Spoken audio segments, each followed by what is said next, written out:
Hey everyone, welcome back to World Uncovered. Cute.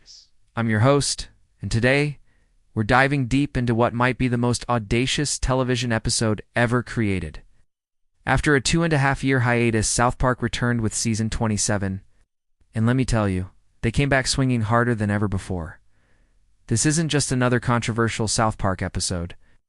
This is a masterclass in corporate rebellion, political satire, and pure chaos that has left the White House fuming and the media world completely stunned. By the end of this video, you'll understand why this single episode might be the most brilliant middle finger in television history. The episode that changed everything, South Park Season 27, premiered on July 23, 2025.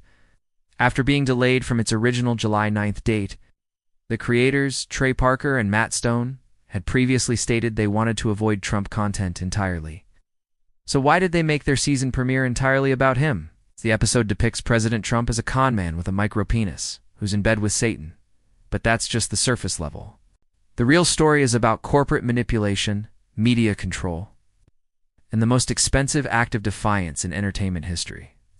The episode opens with Cartman discovering that woke culture is officially dead. PC Principal has abandoned his progressive values, and the town is celebrating the end of political correctness. But here's the twist. Cartman is devastated. Without people to offend, he has no purpose. This becomes a meta-commentary on South Park itself. It's a Paramount connection. A $1.5 billion gamble. Here's where things get absolutely insane. Just 3 weeks before the episode aired, Paramount paid $16 million to settle Trump's civil lawsuit.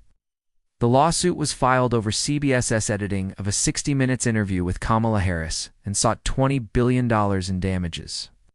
But why would Paramount cave to Trump's demands? Simple. They needed his approval for their merger with Skydance Media, the FCC. Under Trump's administration, had to approve the $8 billion merger deal. Paramount was essentially held hostage. Stephen Colbert called the settlement a big fat bribe for the Skydance merger, and he wasn't wrong. Trump even claimed he would receive an additional $20 million in PSAs from Skydance as part of the deal. The creator's master plan now. Here's where Trey Parker and Matt Stone prove they're absolute geniuses. They signed a $1.5 billion deal with Paramount just days before their episode aired. Think about that for a moment. They took Paramount's money and immediately produced content that could jeopardize the very merger Paramount had just paid Trump to secure. The episode took swings at both their parent company and President Trump, essentially biting the hand that feeds them while simultaneously declaring war on the most powerful man in America. The episode features Jesus literally name-dropping Paramount, CBS, and the Colbert situation. They weren't being subtle. They were making it crystal clear that they knew exactly what game was being played behind the scenes. Trump's reaction and Comic-Con response when asked at Comic-Con if he was bracing for a subpoena from the White House, Trey Parker simply replied, "It's fine, man. I'm ready." The creators addressed Trump's reaction to the episode's depiction of his anatomy with deadpan humor, showing they're completely unfazed by the potential consequences. The episode doesn't just mock Trump, it systematically dismantles him. From portraying him in bed with Satan to repeatedly emphasizing his physical insecurities, every joke was calculated for maximum impact. This wasn't random comedy. This was psychological warfare designed to provoke the exact reaction they got. The deeper political commentary. What makes this episode brilliant isn't just the Trump bashing. It's the commentary on how easily media companies can be manipulated by political pressure. The episode shows how woke culture has died, replaced by a new form of authoritarianism where corporations bow to presidential pressure. Skydance CEO David Ellison promised to eliminate all U.S.-based day programs at Paramount and create a new ombudsman to field complaints of ideological bias. This real-world capitulation is exactly what South Park was satirizing. The meta-narrative, Cartman's suicide attempt. The subplot of Cartman attempting suicide with Butters represents Parker and Stone's own position.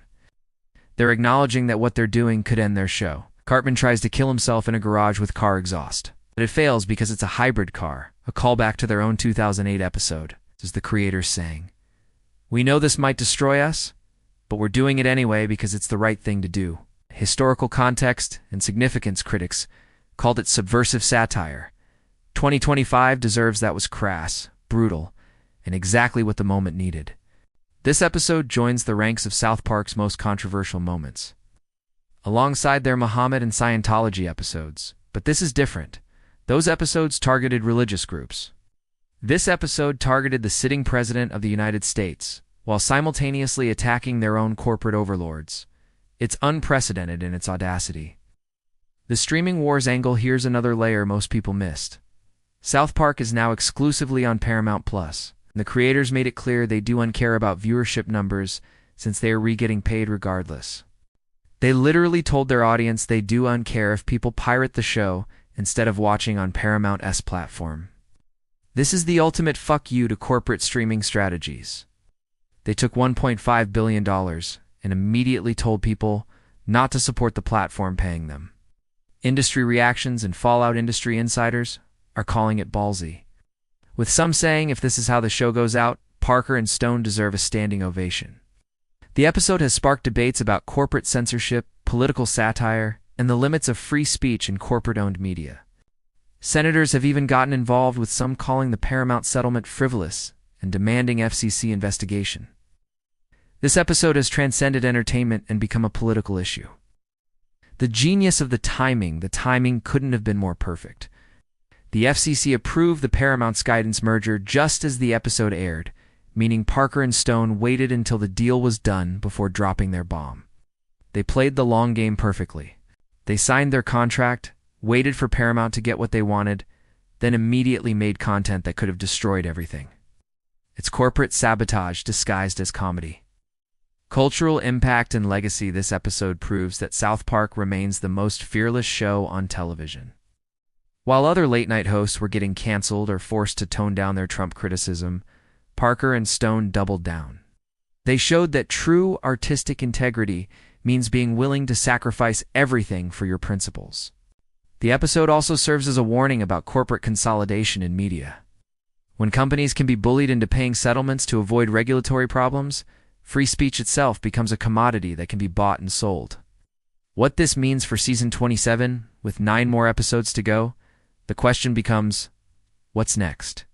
Will Trump retaliate? Will Paramount try to rein in their most valuable property? Or will Parker and Stone continue their scorched earth approach?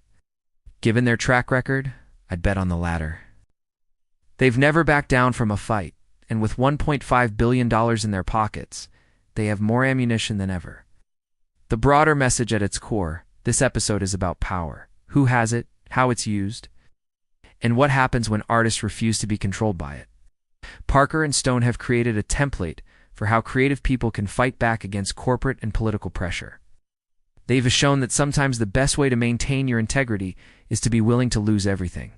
In a world where most content creators are afraid to offend anyone, South Park reminds us what true creative freedom looks like. South Park's Season 27 premiere isn't just television.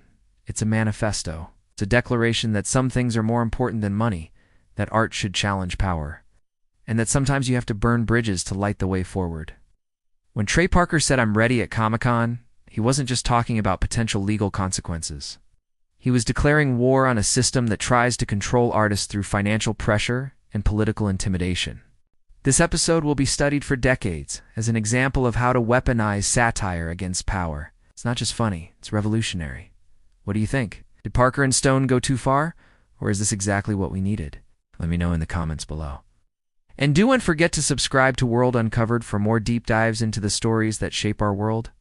Thanks for watching, and remember, sometimes the most important battles are fought with laughter.